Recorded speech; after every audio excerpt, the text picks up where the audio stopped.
અડાજણમાં ભિક્ષુક મુક્ત અભિયાન અંતર્ગત કામગીરી કરતી વખતે ભિક્ષુક ગૃહની એક મહિલા કર્મચારીએ બે વૃદ્ધ ભિક્ષુક મહિલાઓ સાથે અમાનવીય વર્તન કર્યું હોવાનો વિડીયો વાયરલ થયા બાદ ભિક્ષુક વૃદ્ધા ઠંડીથી બીમાર ન પડે તે માટે જબરજસ્તી લઈ જવાયા હોવાનું કહેવાયું છે. જો કે આ મામલે તપાસના આદેશ અપાયા છે. સુરત શહેર જે તેની દાનવીરતા અને સેવાકીય પ્રવૃત્તિઓ માટે વિશ્વભરમાં જાણીતું છે, ત્યાં આજે 15 ડિસેમ્બરે એક માનવતા લજવતી અત્યંત આઘાતજનક ઘટના સામે આવી હતી.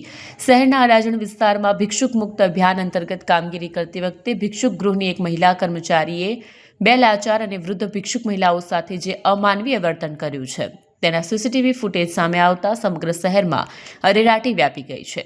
આ મહિલા કર્મચારીએ પહેલા વૃદ્ધ ભિક્ષુક મહિલાના કપડાં ખેંચ્યા, બાદમાં હાથ પકડીને રસ્તા પર ધસેડી, સાથે જ તેને અન્ય એક વૃદ્ધ ભિક્ષુક મહિલાને પણ ધક્કો મારી પોલીસ વેનમાં બેસાડી હતી. હું જિગ્નેશ ચૌધરી, ઓફિસર ઇન્ચાર્જ ભિક્ષુ સ્વીકાર કેન્દ્ર, સુરત.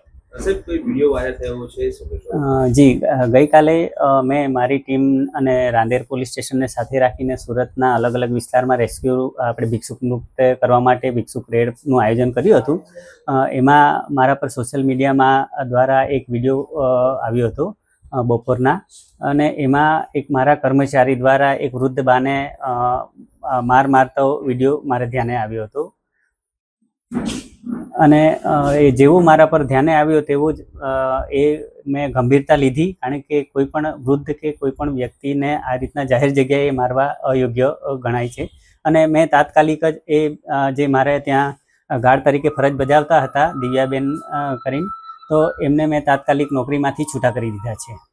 કેટલું ગંભીર કેવા આ પ્રકારે વૃદ્ધ મેરે સાથે જી ખૂબ જ ગંભીર બાબત છે, કારણ કે જ્યારે અમે અહીં એમને રાખવા માટે એમના જીવન સુધરે એના માટેનું આ ભિક્ષુગૃહ સરકાર દ્વારા બનાવવામાં આવેલું છે, પણ જે આજે હાથ ઉગામવાની જે બાબત આવે એ ખૂબ જ ગંભીર ગણી શકાય.